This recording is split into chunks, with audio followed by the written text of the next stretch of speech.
उधर ओवैसी सरकार पर सवाल उठा रहे हैं तो बीजेपी नेता चुन चुन कर बदला लेने की बात कर रहे हैं। और इन सब के बीच वो लोग कहां खड़े हैं जो कश्मीरी पंडित हैं, जो बाहरी हैं। आतंकियों की गोली के जवाब में सियासत की बोली से क्या हालात बदलेंगे? क्या सख्त मोर्चेबंदी से इन आतंकियों को नेस्तनाबूद करने का वक्त अब आ गया है? तो ये मोदी सरकार की नाकामी का एक और मिसाल है कश्मीर में, और इसकी पूरी जिम्मेदारी जो है वो भारतीय जनता पार्टी और उनकी सरकार पर आती है कि उन्होंने वो कश्मीरी पंडितों को उनकी जान की हिफाजत करने में नाकाम साबित हो रहे हैं। तो ये सवाल जो है देश के प्रधानमंत्री को देना चाहिए था।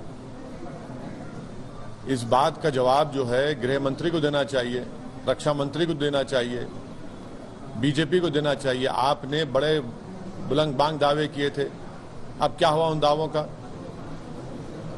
पूरे कश्मीरी पंडित आज डर और खौफ के आलम में जिंदगी गुजार रहे हैं। वो कश्मीर छोड़ना चाहते हैं, मगर सरकार, ये नाकामी है, बीजेपी की नाकामी है। पाकिस्तान कश्मीर को कब्रिस्तान बनाने की हमेशा साजिश करता रहा है, लेकिन पाकिस्तान की हर साजिश को हमारी सेना, हमारी पुलिस और पैरामिलिट्री फोर्सेस के साथ साथ जम्मू कश्मीर की जनता ने हमेशा मुंह तोड़ जवाब दिया है। इस साजिश में जो आतंकवादी शामिल हैं और उनके मददगार, उनको बहुत जल्द मौत के घाट उतारा जाएगा। अपहरण के मामले में कल ही सरेंडर करना था और कल ही वो शपथ ले रहे थे। कार्तिकेय सिंह पर अपहरण का पुराना केस चल रहा है और कल ही उनकी पेशी होनी थी। कार्तिकेय सिंह विधान परिषद के सदस्य हैं और वो कानून मंत्री तो बन गए, लेकिन खुद कानून का पालन करना भूल गए। अब बीजेपी से जंगल राज की वापसी का नया अध्याय ठहरा रही है।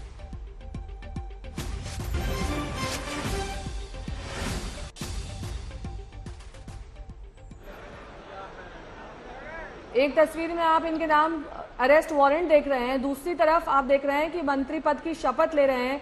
तो ये बिहार में कानून का राज है, जहां पर कानून को दरकिनार करके कार्तिकेय सिंह को मंत्री बना दिया गया है। उनके खिलाफ वारंट जारी हो चुका है, उन्हें कल पेश होना था, लेकिन पेश होने के बजाय वो मंत्री पद की शपथ ले रहे थे। सुजीत झा हमारे साथ, हमारे सहयोगी इस वक्त जुड़ चुके हैं। यानी सुजीत, एक तरफ देखिए वारंट और ले रहे थे शपथ, अब इसके बाद क्या कह रहे हैं आरजेडी और जेडीयू के नेता?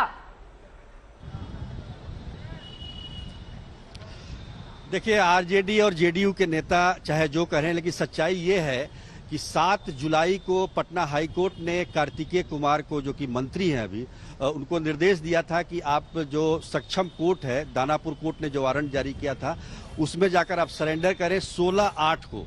यानी कि कल जब वो शपथ ले रहे थे राजभवन में, उस समय उनको दानापुर कोर्ट में हाजिर होकर जज के सामने सरेंडर करना था, लेकिन ये हुआ उल्टा। और देखिए, विडंबना देखिए कि ऐसे व्यक्ति को कानून मंत्री बनाया है नीतीश कुमार ने, जो कानून के राज की बात करते हैं। यही नहीं, बहुत सारे ऐसे मंत्री हैं जिसके बारे में बीजेपी भी लगातार बोल रही है, आपराधिक छवि के हैं, तो कई और मामले भी सामने आ सकते हैं।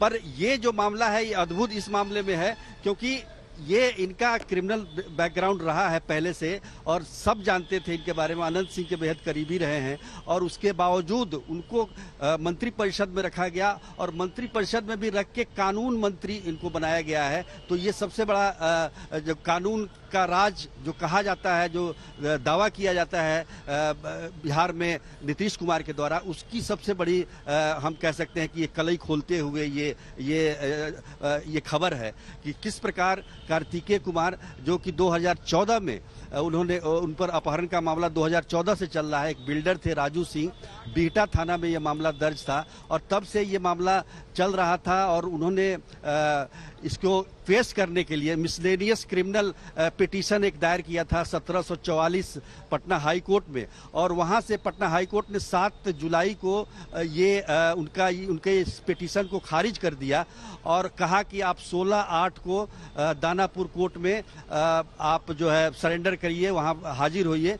और उसके बावजूद कोर्ट, पटना हाई कोर्ट के निर्देश के बावजूद वो राजभवन चले गए, वहां शपथ ली।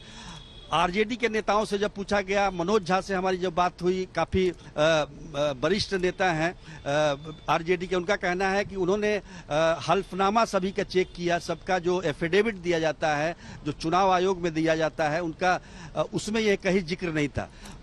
अप्रैल के महीने में कार्तिकेय कुमार एमएलसी चुने गए, पटना जिले से चुने गए, और ये मामला जो आया है वो जुलाई में वारंट जारी हुआ है इन पर कि आप कोर्ट में हाजिर। 14 जुलाई को ये वारंट जारी हुआ है और 7 जुलाई को पटना हाईकोर्ट ने निर्देश जारी किया था। तो निश्चित तौर पर आप देख सकते हैं कि जब हल्फनामा इन्होंने देखा होगा तो उसमें कहीं इसका जिक्र नहीं था, और इसी विला पर उन्हें मंत्री पद भी दे दिया गया। अब सवाल ये है कि जब कानून मंत्री पर ही कानून का शिकंजा कसने लगेगा, और जिस प्रकार से अपहरण का मामला जो सामने आया है, तो निश्चित तौर पर नीतीश कुमार के लिए ये बहुत अच्छा नहीं है, और उनको इससे किरकिरी होगी। अभी थोड़ी देर के बाद नीतीश कुमार आने वाले हैं एक कार्यक्रम में, उनसे भी हम प्रतिक्रिया लेंगे कि आखिर ऐसे व्यक्ति को उन्होंने कानून मंत्री कैसे बना दिया। और भी बहुत सारे लोग हैं मंत्रिमंडल में जिसके बारे में चर्चाएं हैं कि आपराधिक छवि तो उनकी है, लेकिन केस का स्टेटस क्या है, अभी इसके बारे में जानकारी इकट्ठा किया जा रहा है। जी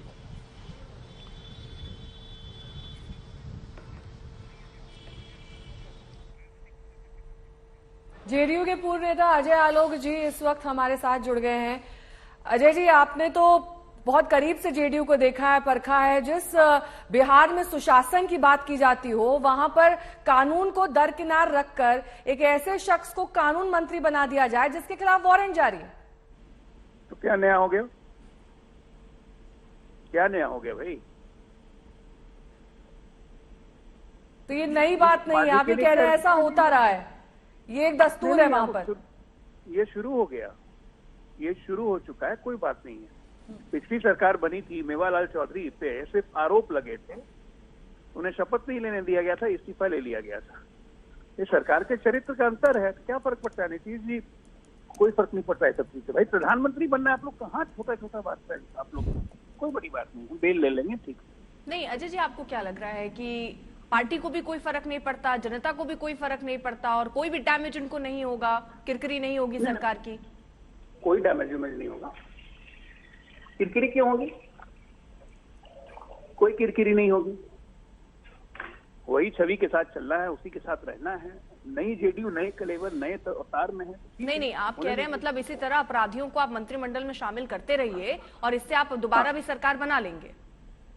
तो सरकार सिर्फ बिहार में नहीं बनाएंगे भाई, देश में सरकार बनाने जा रहे हैं। प्रधानमंत्री भी बनेंगे सर?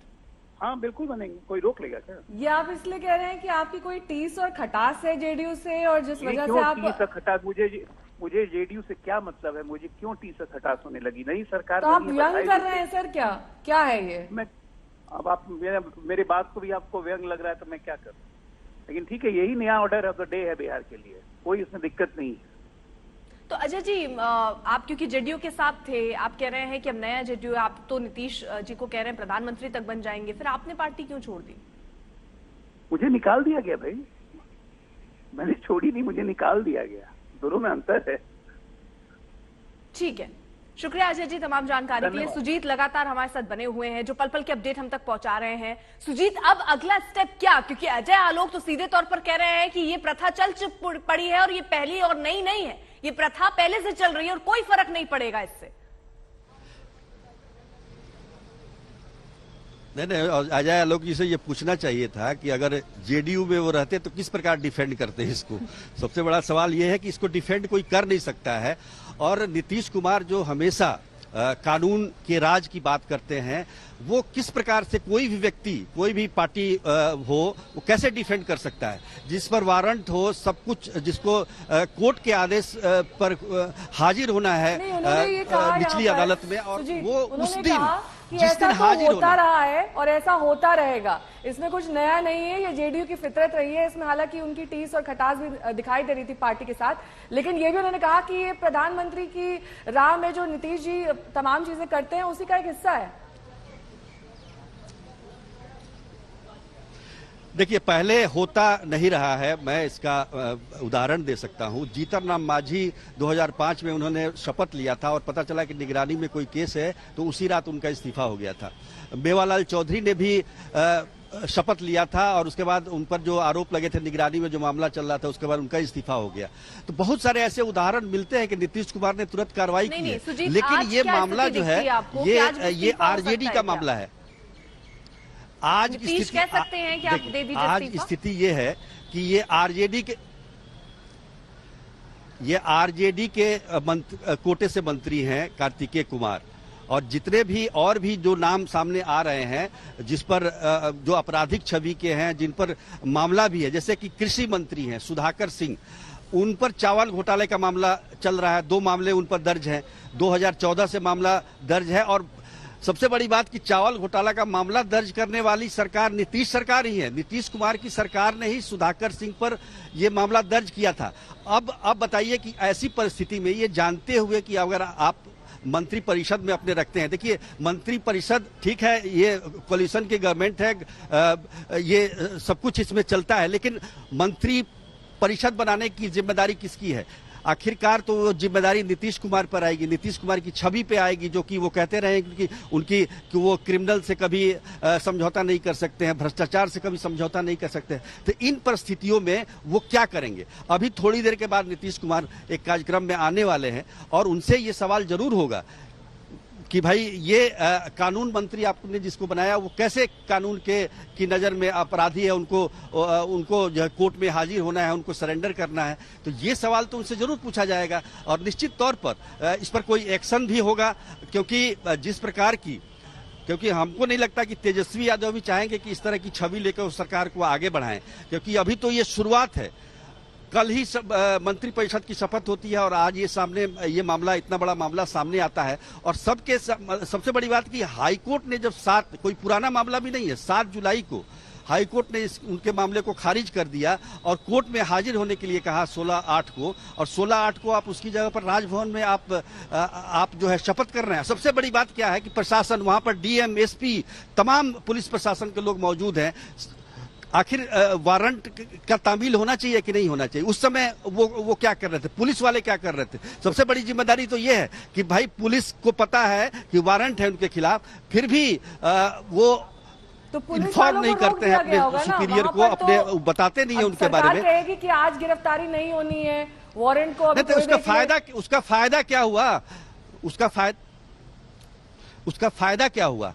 आज मामला सबके सामने आ गया, पूरे देश में ये मामला आ गया कि एक जिस पर वारंट है, जो कानून के नजर में जो आरोपी है, उसको आपने कानून मंत्री बना दिया। तो ये इससे क्या छवि जाएगी पूरे बिहार में? या नीतीश कुमार की, सबसे बड़ी बात कि नीतीश कुमार की क्या छवि जाएगी? सवाल तो यही है। सुजीत, अब दुविधा ये है कि इससे पहले जो आपने उदाहरण दिए कि नीतीश ने तुरंत एक्शन किया और दिखा दिया कि देखिए हम अपराधियों को अपने साथ नहीं जोड़ने वाले, लेकिन अब क्योंकि आरजेडी के साथ नीतीश बाबू जुड़ चुके हैं, तो अब क्या स्थिति बनती नजर आ रही है? क्या वो कहेंगे, क्या आरजेडी वाले मान लेंगे, इसके लिए तैयार हो जाएंगे, या क्या परिस्थितियां बिहार को समझते हुए देख रहे हैं? कितनी किरकिरी होगी अब सरकार की?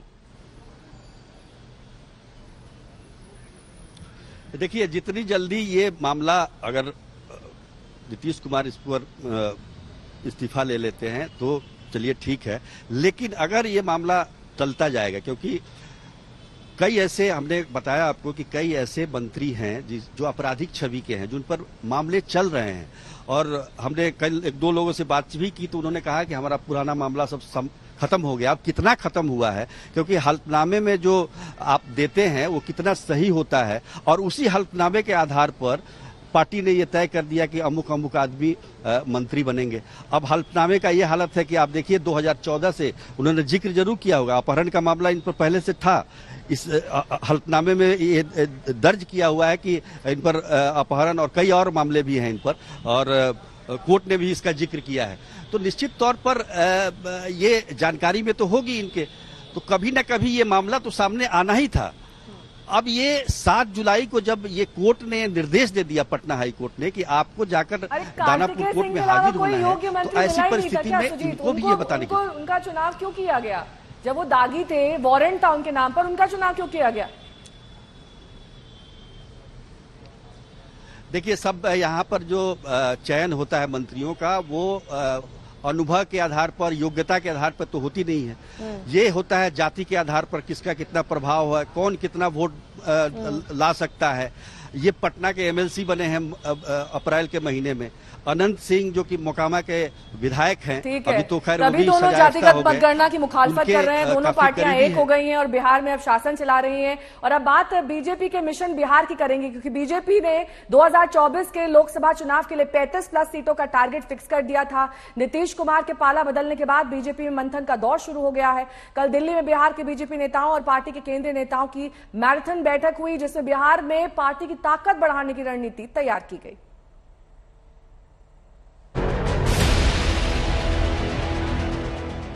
बिहार की सत्ता हाथ से खिसक गई तो बीजेपी के नेता दिल्ली में मंथन के लिए बैठ गए। गृह मंत्री अमित शाह आए, बीजेपी अध्यक्ष जेपी नड्डा पहुंचे, पूर्व केंद्रीय मंत्री बिहार से बीजेपी सांसद रविशंकर प्रसाद पहुंचे, केंद्रीय मंत्री गिरिराज सिंह समेत बीजेपी की बिहार कोर कमेटी की बैठक में तमाम दिग्गज नेता आए। इस सवाल पर मंथन करने के लिए कि जब देश में बीजेपी का विस्तार हो रहा है तो बिहार में अपने दम पर कमल क्यों नहीं खिल रहा। करीब 3 घंटे की लंबी मंत्रणा के बाद बिहार में बीजेपी की ताकत बढ़ाने के लिए कई अहम फैसले लिए गए। बिहार बीजेपी के अध्यक्ष संजय जायसवाल के मुताबिक नीतीश सरकार के खिलाफ पोल खोल अभियान चलाया जाएगा। सड़क से सदन तक जेडीयू आरजेडी गठबंधन के खिलाफ माहौल बनाया जाएगा। ये भी तय हुआ कि उन समुदायों को पाले में लाने की कोशिश की जाएगी जो अब तक पार्टी की पहुंच से दूर हैं। बिहार में बीजेपी के साथ सबसे बड़ी दिक्कत किसी ऐसे लोकप्रिय नेता का उभर पाना है जो अपने दम पर हिंदी पट्टी के इस बड़े सूबे में बीजेपी का बेड़ा पार लगा सके। यही वजह है कि पार्टी विगत में नीतीश कुमार पर निर्भर रही। नीतीश बाबू, इस बात को आप न भूलें कि आप बड़े नेता बने हैं भाजपा के कंधों पर। अटल जी की सरकार में रेल मंत्री, कृषि मंत्री, भाजपा ने 2005 में आपके अपनी पार्टी के विरोध के बावजूद अपना समर्थन देके आपको नेता बना के मुख्यमंत्री बनाया। मोदी जी ने आपको कम सीट के बावजूद 20 में घोषणा करके फिर मुख्यमंत्री बनाया। तो इसका क्या जवाब दिया जाए। स्थानीय चेहरे के अभाव में बिहार में एक बार फिर बीजेपी पीएम मोदी के चेहरे पर निर्भर है। बैठक में बीजेपी ने 2024 के लोकसभा चुनाव में 35 से ज्यादा सीट जीतने का टारगेट भी फिक्स किया। सूत्रों के मुताबिक बैठक में बिहार में इस मसले पर भी चर्चा हुई। संकेत है कि बिहार बीजेपी में अहम पदों पर नए चेहरे लाए जा सकते हैं। सूत्रों के मुताबिक बिहार में पार्टी के अहम पदों पर बीजेपी बड़े बदलाव ला सकती है। एक सशक्त रणनीति होगी, क्योंकि हमने भी बिहार के जनता के साथ वादा किया था। हमने 2020 का चुनाव यदि लड़ा था तो प्रधानमंत्री नरेंद्र मोदी जी के विकासवादी नीतियों के साथ लड़ा था। तो उन विकासवादी नीतियों पर को अमली जामा पहनाने के लिए हम जरूर इसको संघर्ष के रास्ते ले जाएंगे और संघर्ष के अच्छे परिणाम आएंगे। 9 अगस्त को नीतीश कुमार ने बीजेपी से गठबंधन तोड़कर आरजेडी के साथ महागठबंधन में लौटने का फैसला लिया था। कल ही नीतीश के नए मंत्रिमंडल का विस्तार हुआ। बिहार में हुए इस नाटकीय घटनाक्रम के बाद बीजेपी के राज्य और केंद्रीय नेताओं की पहली बैठक थी। दिल्ली से पालोमी साहा के साथ आज तक ब्यूरो।